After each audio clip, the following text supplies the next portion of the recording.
In 1994, Jenny Cockell visited Ireland, where she had had several fond memories, like attending church every Sunday, or standing outside of her children's schoolhouse with snacks, or waiting at the pier for a loved one.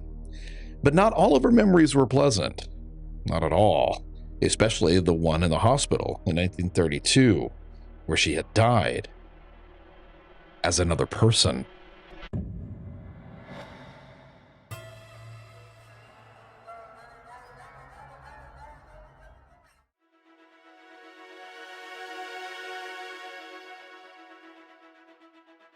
Hello, and welcome to Rope.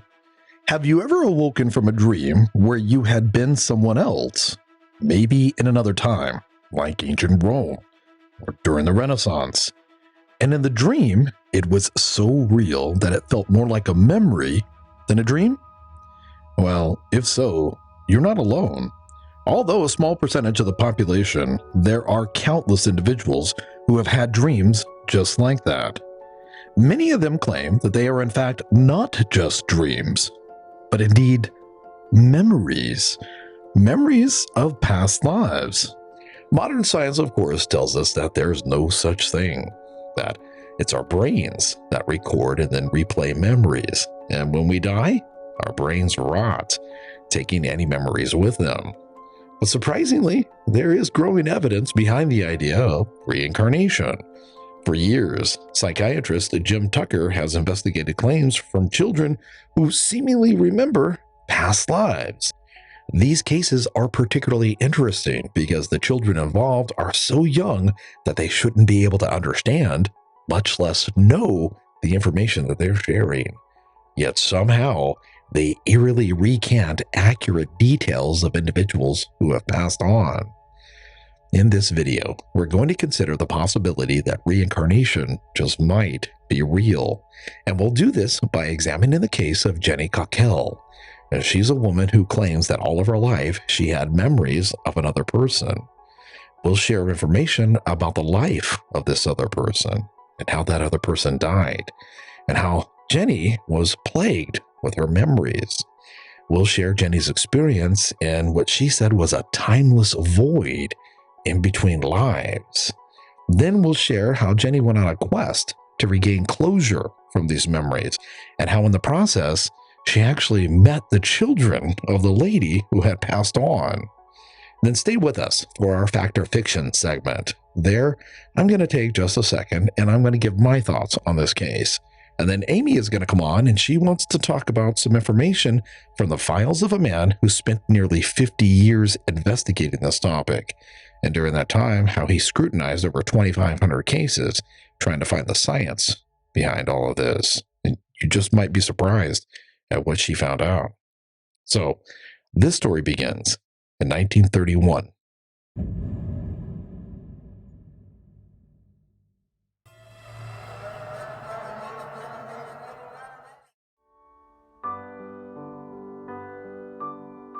It was a very depressing day in the middle of a very depressing life for Mary Sutton.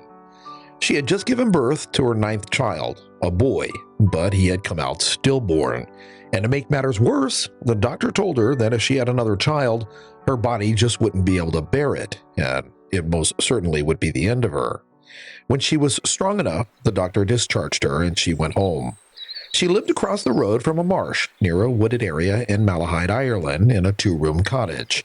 And that's not 2 bedrooms. That's 2 rooms total. The home wasn't nearly large enough for her husband, and their 7 children. And if you're doing the math, and it doesn't seem to add up, you're right.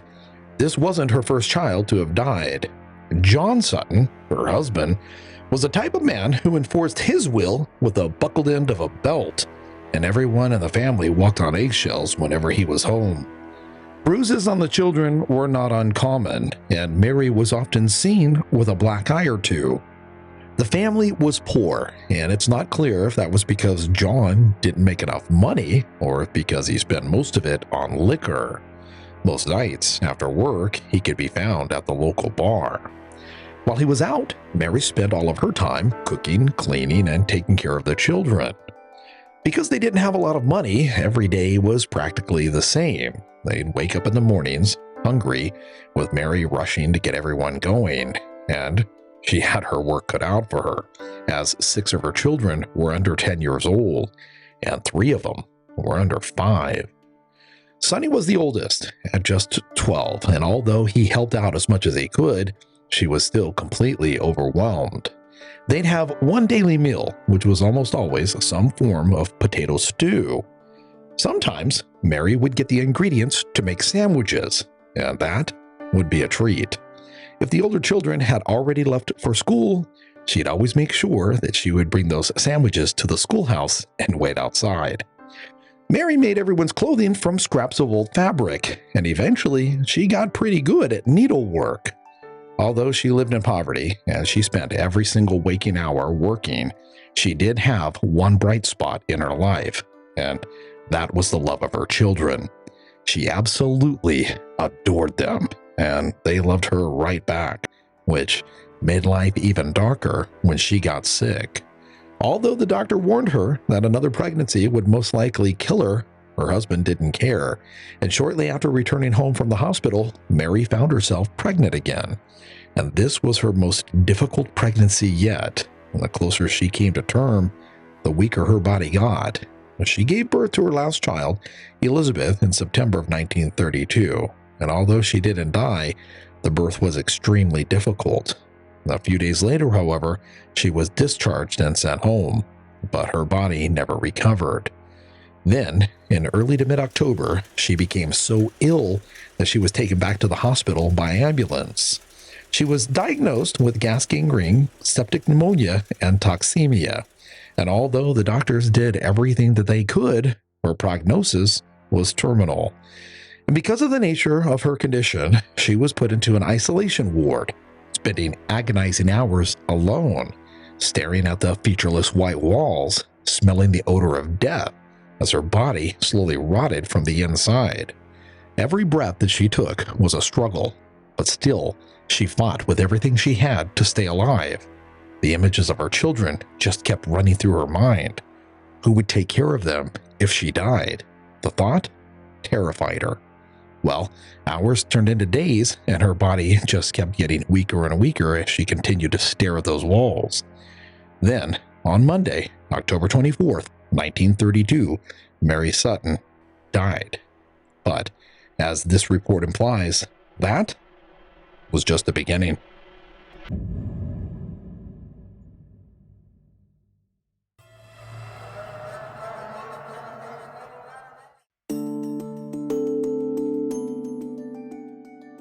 Mary Sutton was born in Portmarnock, Ireland on December 1st, 1895 as Mary Jane Hand. Her father, John Hand, was the station master for the local railroad. He took care of the station and the grounds, while her mother, Mary Murphy Hand, ran the household and took care of the family. Mary had a happy childhood, growing up with 2 older brothers and a sister. They all lived in a house near the station provided by the railroad. Although her childhood was happy, tragedy found her pretty early in life. Ireland entered World War I in August of 1914, and it would ultimately take her older brother, Christopher's, life. At some point, she met a handsome young man named John Sutton, and by every metric, he seemed like a great catch. He had served his country in the Royal Dublin Fusiliers. He was a skilled scaffolder, and he seemed to know where he was going in life. They dated for a while, and then, on July 22, 1917, they were married. It appears that Mary's father approved of the union, at least at first, as the couple began their lives living at the railway house with Mary's parents. But not long after John Sutton moved in, there may have been a hiccup, because the young newlyweds quickly moved to England, where they lived with Mary's brother Michael for a while. Eventually, John moved them to that 2-room cottage in Malahide, and all the while, he wasted no time starting his family. Sonny was born in 1919, and Mary was over the moon. For the next few months, she was probably the happiest that she had been or would ever be in her life. From the very moment that he arrived, she knew that her purpose on earth was to be a mother.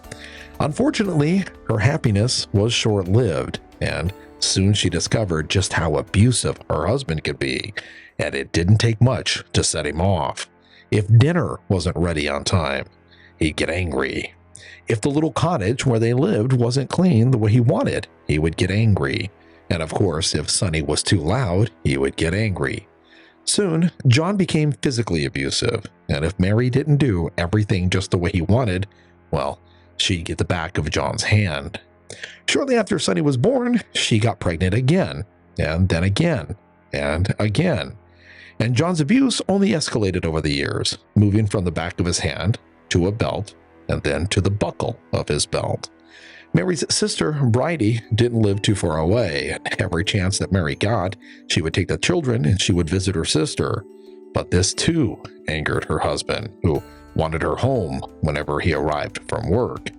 And then eventually, the bar, which his arrivals from the bar became more and more frequent. Before long, whenever John wasn't working, he was usually drunk, and that's when he was most abusive. And as I shared in the previous segment, it was either his poor work habits or his frequent visits to the bar that left little money for Mary and the children. Eventually, she ended up giving birth 10 times, and 2 of the babies didn't make it. And because she was so overworked, so abused, and so lacking proper nutrition, her body just wasn't able to recover from the last pregnancy, and she died at Rotunda Hospital in Dublin, Ireland in 1932. And that really should have been the end of our story, but it wasn't. 20 years later, a little girl in England somehow began remembering the details of Mary's life.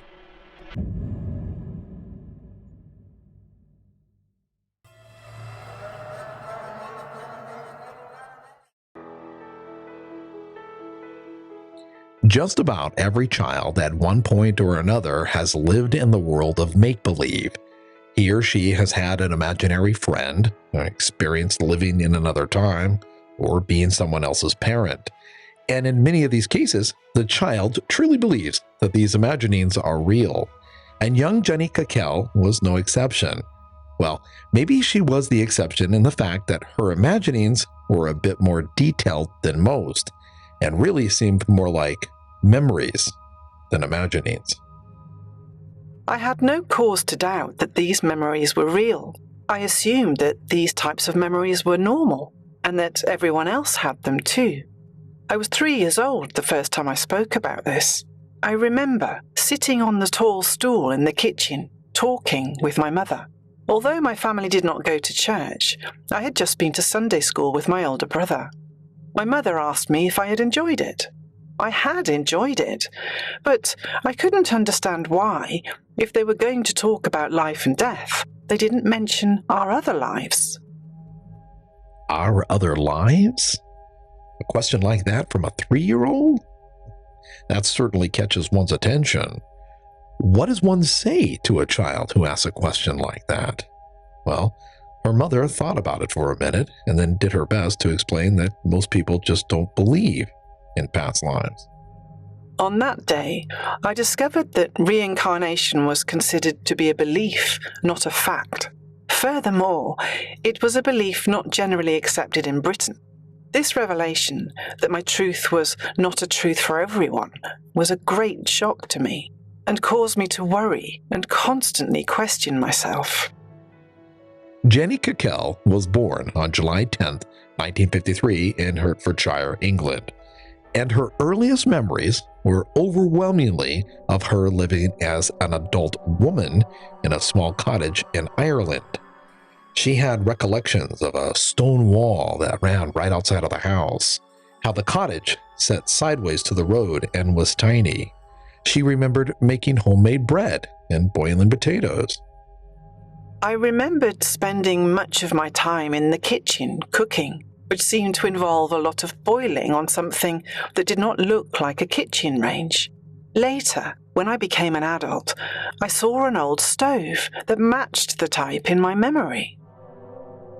Some of her memories were pretty vague, but extremely emotional, like standing on the jetty, looking out into the water, and waiting for someone to arrive, only she couldn't exactly remember who it was she was waiting for.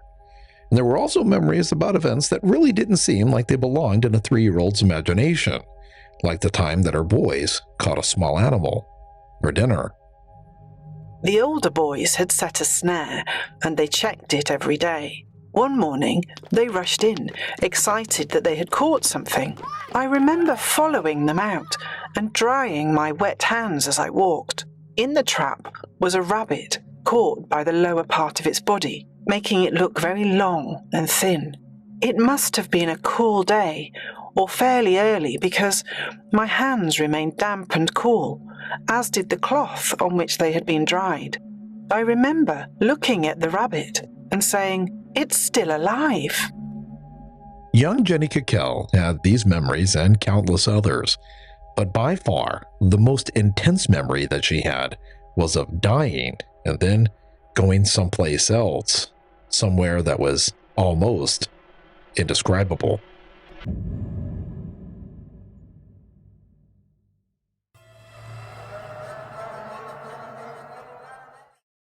It happened often, and it began before she was even 3 years old.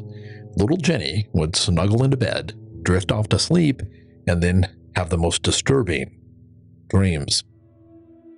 Dying as Mary was in fact the strongest image I had retained of that life. So, although the memory was piercingly painful, it was not difficult to summon.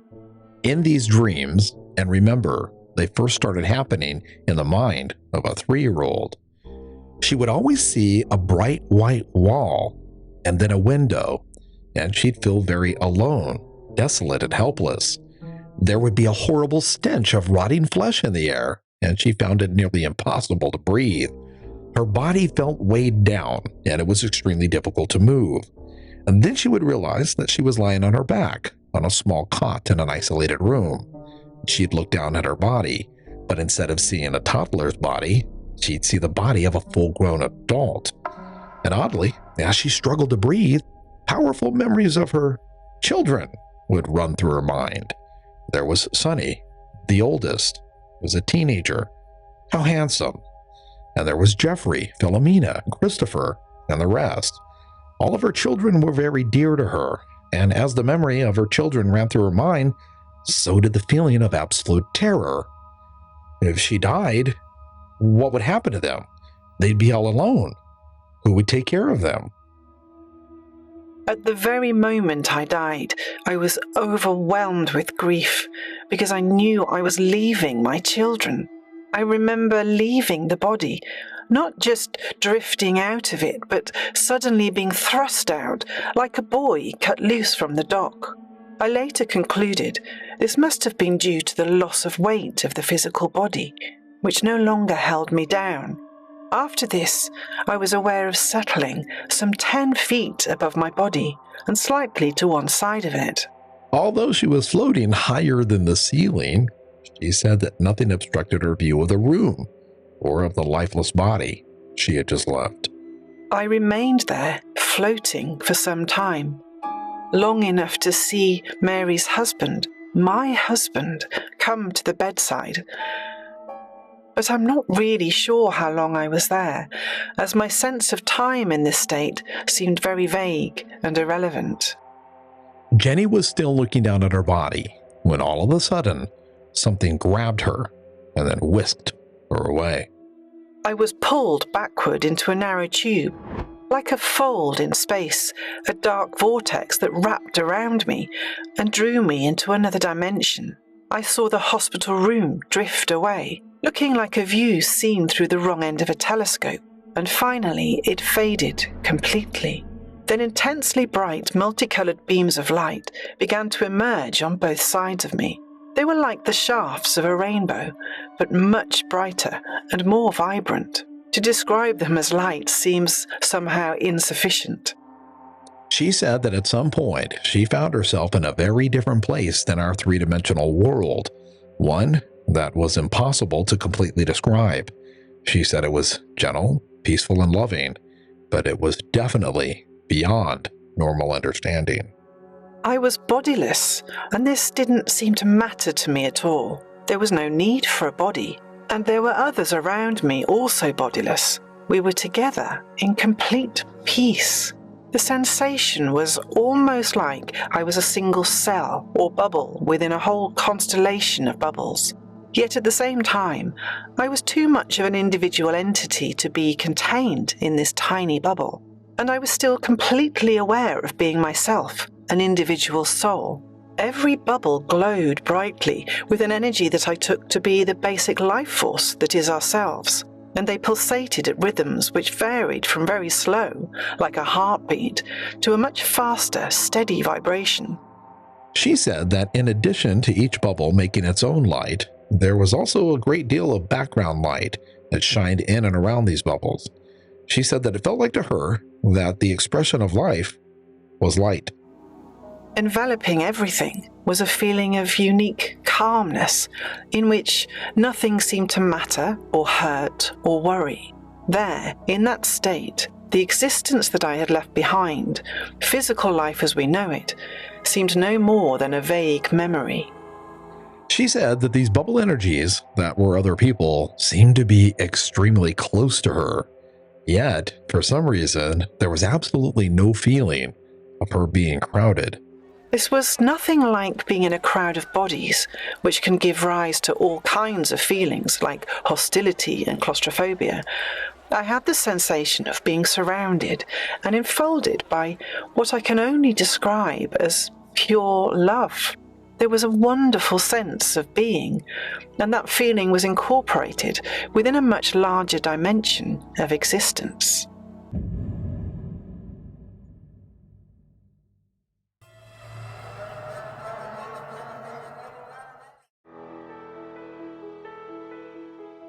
As Jenny grew up, she never did outgrow the memories of being Mary, and although she knew deep inside that these memories were real, still she found herself wanting and then needing to get physical proof that Mary had indeed existed.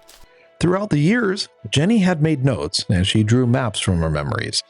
And then, in 1980, a new bookstore opened up around the corner from her house, and she ordered a fairly detailed map of the Malahide area in Ireland. When the map arrived, the owner of the store telephoned me, and I took my own map with me to the shop for comparison. All the roads that I had drawn appeared on the newly purchased map. Over the next decade, Jenny continued to research, and then finally, in June of 1989, she actually traveled to Malahide and she walked the town for the very first time. The first place that she went to was the jetty. As I stood there, it felt so familiar, and I remembered yet again waiting at dusk, but I still could not remember who it was I was waiting for. She left the jetty and she walked toward where she thought the cottage should be, and along the way, she passed several places that felt overwhelmingly familiar. So familiar, in fact, it was chilling. She knew she had been there before. Eventually, she got to where she believed the cottage should have been, but it wasn't there. Instead, she found the area completely unfamiliar, with new housing developments and vacant lots where old buildings had been torn down and new ones were under construction. This, of course, was disappointing, so she went home and back to researching. But now she was more determined than ever to find answers. And answers she found. She discovered that there actually was a woman named Mary Sutton who had lived in Malahide, with her husband named John and their 8 children. She found out that Mary had died, just as she had remembered, and that the death took place in a hospital in Dublin. Well, with this knowledge, Jenny was able to locate contact information to Mary's surviving children, and she reached out to them. And Mary's oldest child, Sonny, he actually responded, and we'll get into what happened with that in just a minute. But first, having confirmed that Mary Sutton had died in the hospital in Dublin in 1994, Jenny actually visited that hospital. I knew that the room was on the corner of the building and 1 floor up. Although I had not been near the hospital in this present life, I was able to sketch the location of the room with some confidence. From this, the hospital matron was able to locate the only room which fit my description.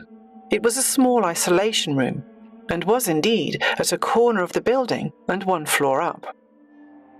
The very moment that Jenny entered that room, memories of Mary's death flooded her mind. I was increasingly certain that it was the right room, although I was confused at first because it had 2 windows and I only remembered one. However, when I placed myself behind the door where the bed had been and lowered my head to pillow height, I realized that from that angle I could only see one window. Jenny stood there in the middle of this room as this surreal experience hit home. And after a few moments, this feeling was just too much. My feelings of panic and anguish became too much to bear, and I had to excuse myself and backed out of the room. Much later, the significance of this style of exiting sank in. That was how I had remembered leaving last time, leaving the dying body of Mary and going backwards through a tunnel. Interesting story, isn't it? Just a side note I want to throw in. As Jenny stood out in the hall, looking back toward that room, something confused her. As Mary, she had remembered lying on the bed and being able to see the people passing by out in the hall. But now she saw that there was a partition in the way, blocking the view. Well, that partition could have torn down her whole idea of this thing. It would mean that her memories, at least that memory, wasn't real. Turns out, that's not what it meant at all. When she inquired about the partition, she was told that it had been installed in the 1960s, and it most certainly was not there when Mary was a patient. Shortly before Jenny visited the hospital, she located the contact information for Mary's surviving children, and she reached out to them. Mary's oldest child, Sonny. He responded. Shortly after talking with Sonny over the phone, he agreed to meet, and the two got together and compared notes. Jenny's memories of another life with Sonny's memories of his childhood, and they were eerily similar. So much so that Sonny had a very difficult time making sense of what was happening. Jenny remembered things like the roof having a dip in it and the cottage setting sideways to the road. There was a patch of land beside the cottage where they grew vegetables. During the meeting, Jenny shared the story of the rabbit that was caught in that animal trap. I described the position of the snare, adding that it was early morning and that Sonny was about 11. I talked for a few minutes, giving details, and then he just looked at me blankly and said, "How did you know that?" He said the details I gave were too precise and the incident too private for anyone to have known about. As they continued to talk, Jenny told Sonny about her memories of the jetty and how emotional it was, how she would stand there looking out into the water, but she just couldn't remember who she was waiting for. I'll tell you why you remember that jetty. As a boy, I used to caddy on the island for the golfers, and at dusk, my mother would wait for me on that jetty so that we could walk home together. You were waiting for me. Jenny and Sonny sat for quite a while sharing memories, and in some strange way, it was like they were connecting as mother and son. And then a few years later, a meeting was arranged between the rest of Mary's surviving children and Jenny. They talked for a bit, and then they all drove out to where that cottage once stood. And during that meeting, all 5 children were convinced that whether it was reincarnation or something else, somehow Jenny had the memories of their mother.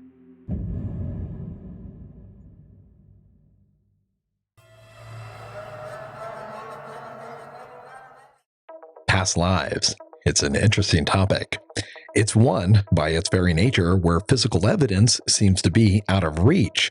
According to the idea itself, when a person dies, the only thing that he or she takes is the soul, and that's the only thing that's brought into the new birth. So all physical evidence stays in the past.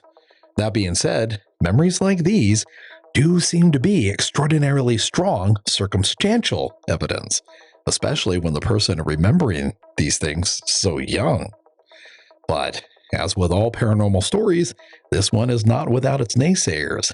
Skeptics have pointed out a slew of problems with Jenny's story. Things like Jenny couldn't remember Mary's last name until all of the other pieces came together. And she didn't remember the name of the town that Mary had lived in until after she had done quite a bit of research. And although she did seem to know some of the characteristics of her children, she couldn't remember their names either. Many skeptics say that Jenny used a technique called retrofitting. That's basically after the fact matching. Believers say that these points that the skeptics bring up aren't really evidence against the case. A lot of people can't remember names and places and dates from long ago, and that's during a person's lifetime without this cosmic separation in between lives. And I've said it before, it's pretty easy for us armchair investigators to just readily accept or dismiss a case like this off of a short report or maybe a little Googling. But I think that the most compelling evidence about this case is that after meeting her, seeing her in person, talking with her, all 5 of the surviving children believe that there was something beyond normal understanding about Jenny's memories. Amy dug into the findings of a man who spent decades studying reincarnation. So we're going to start from a different place today. So Dr. Ian Stevenson has spent 50 some years studying this phenomena. And he started out by saying, not really sure. I'll start by getting the facts. I'll be very meticulous. But now, fast forward, Dr. Ian Stevenson and his team have researched over 2,500 cases. Right. And the more and more they researched and the more verifying evidence they found, the more he started to say there's something to this. Right. One of the things they found was children start talking about past lives between the ages of 2 and 3. Yeah, I've always wondered about that. But then they stop at around age 6 and 7.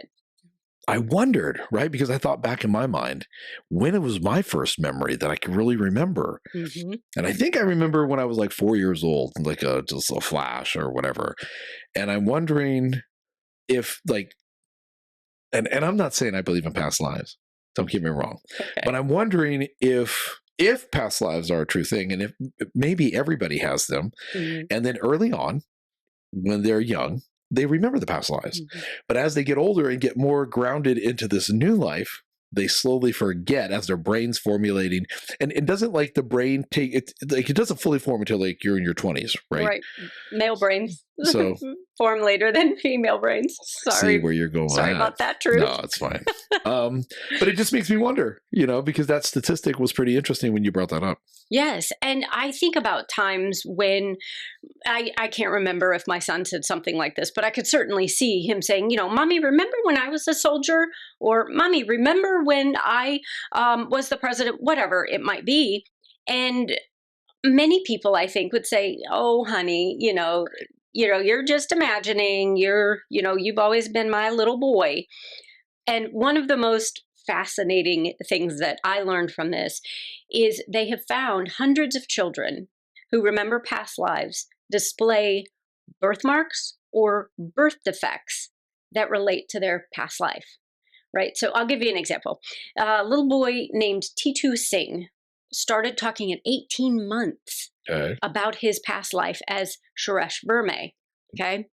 He was very adamant too. I'm going to go to my family. You are just, my temporary family. I'm going back to my wife, and he's 18 months old, right? Well, turns out researchers looked into this case. T2 has a birthmark on his head that matches the entry wound of the bullet that killed Suresh Verma. Wow. He has birthmarks on the opposite side of his head where the exit wound of the bullet came through Suresh's head. And they match those birthmarks on T2. That's intense. It is very intense. That's intense. That blew my mind, really, because he's such a young child. It wasn't a case where his family had access to internet. Nothing like that. They lived in a very remote area, right? So they didn't even visit nearby villages very often. And this kid's memories were spot on. That's intense. He met his past wife, and she was even convinced that it was the reincarnation of her husband.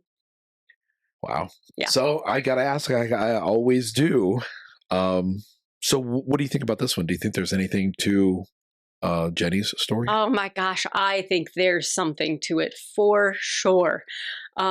After, like you said, I read 4 books. Yeah. Countless numbers of articles. Yeah. I dug up video footage of interviews. Wow. And I'm telling you, these children believe that Jenny is the reincarnation, or some of them say the ghost, whatever they use to kind of justify it. But even those children said there is no way this woman could remember things that happened or know about things that happened. In fact, in one of the interviews, her Sonny walks in and the smile on her face is so genuine. There's my boy. She doesn't say that or anything. Wow. But it's like, wow. And his reaction to her, I started tearing up at certain points. Very genuine. So you believe that there's something to it? I believe there's something to this case. All right. Well, thank you again. You're welcome. So, reincarnation. Do you believe it's possible? This story reminds me of the case of Jackie Hernandez. She was a woman who began having dreams of someone else's death. In her dreams, she was the person dying. And just like this story, the death took place in the 1930s. However, Jackie Hernandez's story is more like a haunting than it is reincarnation. An old man plagued her dreams, made her watch through his eyes as he was murdered, drowned at the San Pedro Pier in California. During the day, she was haunted by unexplainable activity that dozens of people witnessed. She even moved across the country to try to get away from this haunting, but the ghost followed her. It's a very fascinating story. We did a complete report on it, and if you'd like to see it, it's here. Okay, 1, 2, 3, go.